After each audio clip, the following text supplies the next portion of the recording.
पहुंचे तो गंगा एक स्त्री है, तो वहां पर सारे देवी देवता भी पहुंचे। ब्रह्मा जो टुकुर टुकुर देख रहे थे वह बने प्रतीप। प्रतीप पुत्र हुए हैं शांतनु। एक दिन प्रतीप तपस्या कर रहे थे जंगल में गंगा के किनारे, और जब तपस्या कर रहे थे तो गंगा मैया आई और प्रतीप जी के दाहिनी जंघा में आकर बैठ गई। और गंगा मैया ने कहा कि आप हमसे विवाह कर लो। तो प्रतीप जी ने कहा कि आप हमारी दाहिनी जंघा में आकर बैठी हैं, और यह दाहिनी जंघा जो दाहिना जो अंग है वह तो पुत्रों का अंग है, पुत्र पुत्रियों का। यहाँ हमारी बेटी बैठ सकती है। यदि तुम्हें मुझसे विवाह करना था तो मेरी बाईं जंघा में आके बैठना था, क्योंकि वामांग होती है ना स्त्री। तुम मेरी बाईं जंघा में आकर बैठती तो मैं तुमसे विवाह कर लेता।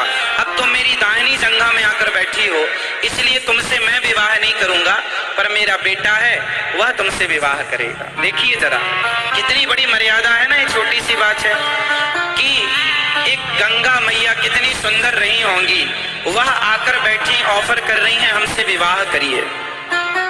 और वह केवल इसलिए विवाह नहीं करते कि तुम मेरी पुत्र की जगह पर आकर बैठ गई। ये मेरी बेटी की जगह है, ये मेरे बेटा और मेरी बेटी इस जंघा में आके बैठते हैं। यदि बेटी मेरी दाहिनी जंघा में आकर बैठ जाए तो बाप अपनी बेटी से प्यार करता है, मेरी बेटी मेरी बेटी। और बाईं जंघा में बाईं तरफ पत्नी ही बैठेगी, ये मर्यादा है। कौन किस तरफ बैठेगा, किसकी जगह कहाँ है, ये शास्त्र मर्यादा में बांध के रखे हैं सब चीजें। तो तुम दाहिनी जंघा में आकर बैठी हो, इसलिए जाओ, मेरे बेटे से मैं तुम्हारा विवाह। गंगा मैया तैयार हो गई। प्रतीप पुत्र शांतनु से गंगा जी का विवाह संपन्न हुआ। गंगा मैया ने विवाह किया, पर एक शर्त थी। शांतनु जी से शर्त लगा दी कि मेरे जो भी गर्भ से संतान होगी सारे बच्चे मैं ले जाके गंगा जी में विसर्जन कर दूंगी, आप रोकिए मत। यदि आपने रोक दिया तो मैं आपको छोड़कर चली जाऊंगी। ठीक है, शांतनु जी बोले कोई बात नहीं। अब गंगा मैया की शांतनु जी से विवाह हुआ, दोनों पति पत्नी रहने लगे। कुछ दिनों बाद गंगा मैया गर्भवती हुई और गंगा मैया के सुंदर सा पुत्र हुआ। पुत्र हुआ तो बिना कुछ बोले वो अपने पुत्र को लेकर के गंगा जी में ले गई और विसर्जन कर दिया। शांतनु बड़े दुखी हुए, राम राम हमारा बेटा बहा दिया, कोई सुख नहीं मिला, खिलाने का, लाड़ प्यार करने का कोई सुख नहीं। पर वचन था कि आप बोलेंगे नहीं कुछ। दूसरा बच्चा हुआ, उसे भी बहा दिया। तीसरा हुआ, उसे भी बहा दिया। चौथा हुआ, उसे भी। पांचवा, छठा, सातवां। जब आठवां पुत्र आया तो शांतनु को लगा ऐसे में हमारा वंश आगे कैसे बढ़ेगा, राजा कौन बनेगा, हम तो बूढ़े हो रहे हैं। रोक दिया, देवी खबरदार, हमारे पुत्र को अब आप गंगा जी में ना बहाओ, ये पाप ना करो। तो गंगा मैया ने कहा ये रहा आपका पुत्र, अब मुझे आज्ञा दो। शांतनु बोले आप मत जाओ। बहुत रोए शांतनु, मत जाओ गंगा, मत जाओ गंगा। पर गंगा मैया, अब आप कहेंगे गंगा तो पानी है, उससे कोई विवाह कैसे कर सकता है। अरे भाई समझो, गंगा मैया एक रूप से नदी के रूप में है और एक रूप से वह स्त्री के रूप में वह अपने गृहस्थी को निभा रही है। गंगा कोई नदी नहीं, गंगा माँ है, एक स्त्री, वो इनका रूप है ना। एक रूप से वो पानी के रूप में है और एक रूप से वह स्त्री के रूप से है। तो उनके 8वें पुत्र जब हुए तो श्री यही पुत्र आगे चल करके भीष्म पितामह कहलाए। गंगा पुत्र ये शांतनु के पुत्र क्या कहलाए, भीष्म। अभी भीष्म पितामह छोटे से थे, माँ तो चली गई, माँ का लाड़ प्यार पितामह को मिला नहीं, तो पिता ही माँ की तरफ पालन करते थे। शांतनु ही भीष्म जी का पालन पोषण करते थे और आने वाले हस्तिनापुर के राजा भीष्म पितामह ही बनने वाले थे। तभी एक दूसरी घटना घट गई। वह घटना यह थी कि एक दिन शांतनु जा रहे थे तो उन्हें बड़ी खुशबू आई। तो वो खुशबू के पास जाकर देखें कि खुशबू आ कहां से रही है। तो जब जाकर देखा तो वह खुशबू एक मत्स्यगंधा नाम की कन्या से आ रही थी। एक कन्या थी जिसका नाम था मत्स्यगंधा, जिसे आगे चल के सत्यवती के नाम से दुनिया जानती है। तो सत्यवती नाम की एक कन्या थी, उनके शरीर से सुगंध निकलती थी सुगंध। अच्छा, ये सत्यवती जो थी मत्स्यगंधा, यह एक देवताओं की कन्या थी। देवताओं की कन्या थी। केवट को बचपन में नदी के किनारे मिली तो केवट ने पाल पोस कर कन्या को बड़ा किया। इनके शरीर से मछली की गंध, कहा जाता है देवता का तेज एक मछली ने ग्रहण कर लिया तो मछली गर्भवती हो गई और उस मछली को मछुआरे ने पकड़ के फाड़ा। उससे कन्या प्रकट हुई जो मत्स्यगंधा कहलाई। उनके शरीर से मछली की दुर्गंध निकलती थी, मछली की गंध निकलती थी। एक दिन वहां से महर्षि पराशर जी जा रहे थे तो उन्होंने मत्स्यगंधा को देखा और कहा कि यह मुहूर्त बहुत अच्छा है। यदि इस समय कोई स्त्री गर्भवती होगी तो उस समय उसके गर्भ से सारी दुनिया का कल्याण करने वाला पुत्र होगा।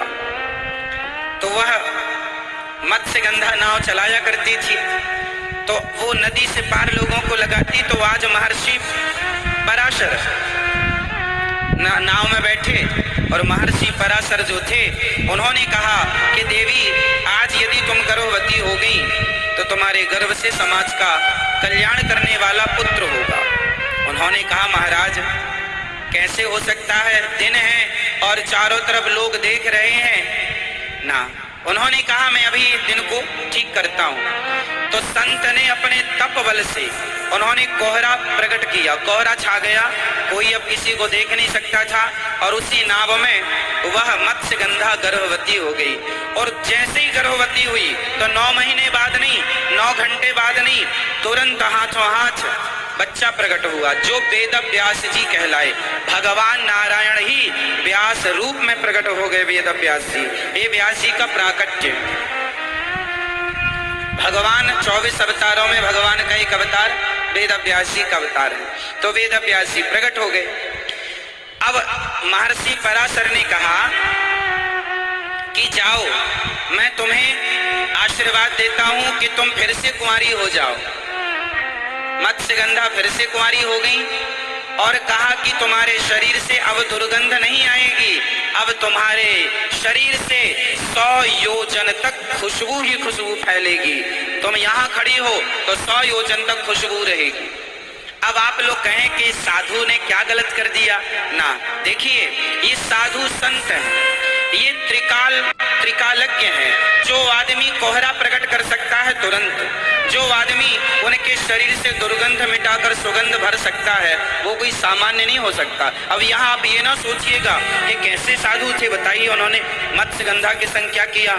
और आप ये ना सोचिए, क्योंकि अब बताइए आज के युग में क्या कोई स्त्री फिर से बच्चा देने के बाद कुंवारी हो सकती है? बोलो। पर संत ने किया, जैसे कुंती, जैसे द्रौपदी, जैसे तारा, जैसे मंदोदरी और 5वीं अहिल्या, ये 5 कन्याएं, ये जब चाहे तब अपने आप को कुंवारी कर लेती, कुंवारी हो जाती, 5 कन्याएं हैं। तो यहाँ पर मत्स्यगंधा को ये कह दिया गया कि तुम कुंवारी हो जाओगी सदा के लिए। अब तुम्हारा विवाह जिससे होगा फिर उसकी अर्धांगिनी बनोगी। तो यहाँ आप ये बिल्कुल ये ना सोचें कि साधु ने, ऋषि ने क्या किया। ये ऋषि मुनि है, ये जो करते हैं वह वेद व्यास जी सामान्य कोई पुरुष तो थे नहीं। अब बताइए किसी को तुरंत बच्चा पैदा हो सकता है कि आज ही गर्भाधान हुआ और आज ही बच्चा पैदा हो जाए? ये केवल एक निमित्त बनाया, क्योंकि संसार में भगवान को आना है ना, तो निमित्त तो बनाना पड़ेगा, किसी को माँ कहना पड़ेगा, तो निमित्त बनाया उन्होंने मत्स्यगंधा को और व्यास जी प्रकट हो गए। ये रहा मत्स्यगंधा और व्यास जी का प्राकट्य। इन्हीं मत्स्यगंधा जब गंगा मैया चली गई तो शांतनु ने मत्स्यगंधा से विवाह किया, जिनका नाम पड़ा सत्यवती। ठीक है, क्या नाम पड़ा? सत्यवती। लेकिन जो सत्यवती को पालने वाले जो केवट थे वो उनके पिता कहलाए। अब पालक तो पिता ही होता है। तो उन्होंने कहा किससे? स्वयं भीष्म पितामह से कहा कि सुनो पिता भीष्म, तुम्हारी यह जो माँ है, अब भीष्म पितामह की नई माँ मत्स्यगंधा हो गई। उन्होंने कहा शांतनु से कि महाराज आप तो हमारी बेटी से विवाह कर लोगे मत्स्यगंधा से, लेकिन आपका राज्य तो ये गंगा का बेटा ही संभालेगा। शांतनु ने कहा बिल्कुल संभालेगा, यही संभालेगा। तो उन्होंने कहा मैं शादी नहीं करता, यदि आप मत्स्यगंधा सत्यवती के द्वारा उत्पन्न हुए पुत्र को यदि हस्तिनापुर का सिंहासन देंगे तब मैं अपनी बेटी का विवाह आपसे करूंगा, वरना नहीं करूंगा। तो शांतनु ने मना कर दिया, नहीं जी अब हम आपकी बेटी से विवाह नहीं करेंगे। तब भीष्म पितामह ने कहा पिताजी मुझे धन की कोई चाहत नहीं है, राज्य की कोई चाहत नहीं है, आपका विवाह करने का मन है आप कीजिए। तब शांतनु ने कहा वाह बेटा, तुमने पिता के लिए, पिता के सुख के लिए अपना राज्य का सुख भी त्याग दिया। वाह बेटा मैं प्रसन्न हूँ, जाओ तुम्हारा बाप तुम्हें आशीर्वाद देता है कि तुम्हें मृत्यु भी मार नहीं सकती, जब तक तुम्हारी इच्छा नहीं होगी तब तक मृत्यु तुम्हें मार नहीं सकती। तो भीष्म पितामह को इच्छा मृत्यु का वरदान उनके पिता ने दिया था। कोई आपसे प्रश्न कर दे कि भीष्म पितामह को इच्छा मृत्यु का वरदान किसने दिया था? इच्छा मृत्यु का वरदान किसने दिया था? भीष्म पितामह को इच्छा मृत्यु का वरदान किसने दिया था? उनके पिता शांतनु ने। अब पितामह ने कह दिया मैं राजा नहीं बनूंगा, शादी कर लीजिए। शादी हुई और सत्यवती के गर्भ से 2 बच्चे हुए, चित्रांगद और विचित्र वीर्य। समझिएगा, चित्रांगद और जोर से अभी सारा पूछूंगा जो जो सुना रहा हूं, ध्यान से सुनिएगा। शांतनु के एक तो बेटा हो गए भीष्म पितामह। भीष्म पितामह ये गंगा से प्रकट भय और सत्यवती से 2 पुत्र हुए शांतनु के। दोनों का नाम क्या है? चित्रांगद और विचित्र वीर्य। तो चित्रांगद का तो निधन हो गया, चित्रांगद एक बार युद्ध करते करते मारा गया, तो चित्रांगद की हिस्ट्री खत्म। अब बची विचित्र वीर्य की। विचित्र वीर्य के हुए 2 विवाह, अंबिका और अंबालिका। विचित्र वीर्य के कितने विवाह हुए? 2 विवाह। अब संयोग देखिए कि विचित्र वीर्य की पत्नियां तो हैं 2, पर संतान किसी को नहीं, संतान हुई नहीं और विचित्र वीर्य भी चल बसे भगवान के घर। अब जो विचित्र वीर्य की मां थी, अच्छा शांतनु भी गुजर गए, शांतनु भी चले गए, शांतनु भी गए, विचित्र वीर्य भी गया। अब केवल परिवार में महिलाएं बची। सत्यवती बची है, अंबिका और अंबालिका की सास।